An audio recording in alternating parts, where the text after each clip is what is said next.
আপনারা জানেন আজকে আমাদের দেশের যে পরিস্থিতি, সেই পরিস্থিতি শেখ হাসিনাই শুরু করে নাই, এটা শুরু করেছিল শেখ মুজিবুর রহমান সাহেব। তিনি দেশে আসার পরেই সমস্ত পত্রিকা বন্ধ করে দিয়ে 4টি পত্রিকা রেখেছিলেন। এমনকি তিনি হেলিকপ্টারে করে ব্যালট বক্স নিয়ে এসে সদস্য বানিয়েছিলেন। এই যে দুর্নীতি, স্বজনপ্রীতি এবং একনায়কত্ব শুরু করেছিলেন শেখ মুজিবুর রহমান, তার ধারাবাহিকতায় তার মেয়ে কি করতে পারে সেটা তো বোঝাই যাচ্ছে।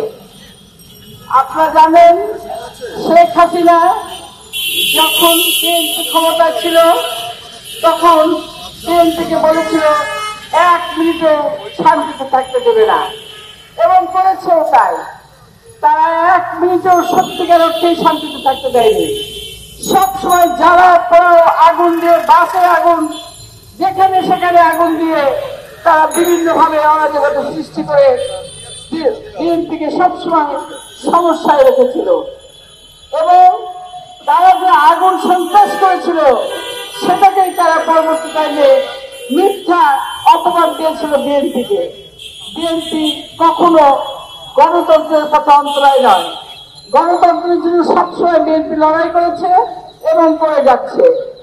আপনারা জানেন বেগম খালেদা জিয়া এই গণতন্ত্র লড়াইয়ের জন্য দীর্ঘ জেল খেটেছেন এবং মৃত্যুর পথযাত্রী হয়ে তিনি অন্যায়ভাবে অত্যাচার মুখ বুঝে সহ্য করেছিলেন। তাই আমি বলতে চাই, শেখ হাসিনা যেভাবে অত্যাচার করেছে, ব্যাংক শূন্য করেছে, রিজার্ভ শূন্য করেছে, লুটপাট করেছে, আজকে যে মেট্রো রেলের কথা বলা হয় যে তিনি নাকি মেট্রো রেল করেছেন, উন্নতি করেছেন, এটা কাদের টাকা? জাপানের টাকা করেছেন। পদ্মা সেতু কাদের টাকায়? চীন করে দিয়েছে। এবং এইরকম চ্যানেল, সেই চ্যানেল কে করেছে? এটাও করেছে চীন। সবকিছুই বিভিন্ন জায়গা থেকে লোন নিয়ে করা হয়েছে। সেই লোনের বোঝা আমাদের মাথায় উপরে আজও আছে। এই লোন কে পরিশোধ করবে? আজকে আপনারা এই লোন দিয়ে আমাদেরকে ডুবিয়ে রেখেছেন। সেই লোন পরিশোধ করার জন্য আজকে আমাদেরকে হাহুতাশ করতে হচ্ছে। তাই আমি বলতে চাই, আপনারা যে লুটপাট করেছেন, যেভাবে মানুষ মেরেছেন, যেভাবে অত্যাচার করেছেন, আমাদের মনে আছে ফারুক ভাইয়ের কথা। ফারুক ভাইকে রক্তাক্ত করেছেন, খোকা ভাইকে রক্তাক্ত করেছেন, এমনকি খোকা ভাইকে দেশে পর্যন্ত আসলেননি, তার মৃত্যুটাও হয়েছে বিদেশে। তিনি ছিলেন একজন মুক্তিযোদ্ধা। মাহমুদুর রহমান সাহেব, যিনি সত্য প্রকাশ করতেন, তাকে আপনারা রক্তাক্ত করেছেন। এইরকম মানুষকে রক্তাক্ত শুধুই করেন নাই, যারাই সত্যি কথা বলেছে, যারাই ভালো কাজ করার চেষ্টা করেছে, তাদেরকে আপনারা এমন অত্যাচার করেছেন, বিদেশে যেতে বাধ্য হয়েছে অনেকেই। তাই আজকে অনেকেই বিদেশ থেকেই কথা বলেছে আপনাদের বিরুদ্ধে। আপনারা একের পর এক হত্যা করেছেন, গুম করেছেন।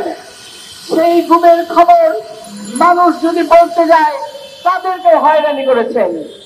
এই যে আপনাদের অত্যাচার, এই যে আয়নাঘর, মানুষকে কথা বলতে দেন নাই, মানুষ ভয়ের চোটে পুরো মিছিল মিটিং করতে পারে নাই, চুপচাপ করে যাওয়াটুকু করেছে, তা আপনারা অ্যারেস্ট করে নিয়ে যে আমাদেরকে জেলে রেখেছেন। আর সেই জেলের পরিস্থিতি কি ভয়াবহ! খাবার ভাতটা দিত এমন চালের, যে চাল কোথা থেকে নিয়ে এসছে আমরা জানি না। চালের ভাতটা খাওয়া যায় না, কোন জিনিস কেনা যেত না, যেটুকু পাওয়া যেত গন্ধ, দুর্গন্ধযুক্ত। এই ধরনের অবস্থার মধ্যে দিয়ে আমরা থেকেছি। আর যারা আয়না ঘরে ছিল তাদের কথা তো সকলে আপনারা জানেনই। তাই আমি বলতে চাই, আপনাদের সেই অত্যাচার, অবিচার, এগুলোর আজকে আপনাদের জন্য প্রস্তুত থাকতে হবে।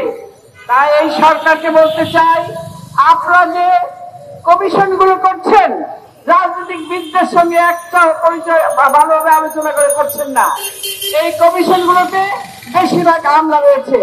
এই আমলা যদি থাকে, তাহলে কিভাবে এগুলো সুষ্ঠু বিচার বা তদন্ত বা সংস্কার হবে? এই সংস্কারের নামে দেখা যাবে যে তারাই আবার আমাদেরকে উল্টো এমন একটা অবস্থায় ফেলবে অবস্থায় আপনাকে এখন ফেলতেছে বারবার। তাই বলতে চাই, আপনি রাজনীতিবিদদেরকে নিয়ে কাজ করুন, রাজনীতিবিদদের সঙ্গে আলাপ আলোচনা করে যে কোনো সংস্কার বলেন বা কমিশন বলেন বা যে কোনো কিছু বলেন সেইগুলো করার জন্য আলোচনা করুন। তা নইলে আপনারা জানেন আপনাদের উপদেষ্টা পরিষদে তেমন কেউ নাই যারা রাজনীতিবিদ। তাই উল্টা পাল্টা যে ঘটনাগুলো ঘটছে আপনার সমালোচনার সম্মুখীন হচ্ছেন, আপনাদের ধিক্কার দিচ্ছে মানুষ। আমি তাই বলতে চাই, বিশেষ করে ইউনূস সরকারকে বলতে চাই, আপনি যদিও আপনি ব্যাখ্যা করেছেন ভালো কথা, রাজনীতি অত্যন্ত কঠিন জিনিস। আপনি নিশ্চয়ই বুঝতে পারছেন রাজনীতির ঘোরাপাড়ি কত কঠিন। সেই কারণে আপনাকে বলতে চাই, আপনি এই উপদেষ্টাদেরকে বদলিয়ে আপনি রাজনীতিবিদদেরকে নিয়ে সঠিকভাবে আপনি দেশ পরিচালনা করার জন্য ব্যবস্থা নেন। নাইলে আপনি জানেন সামনে কিন্তু কঠিন চ্যালেঞ্জ আসছে।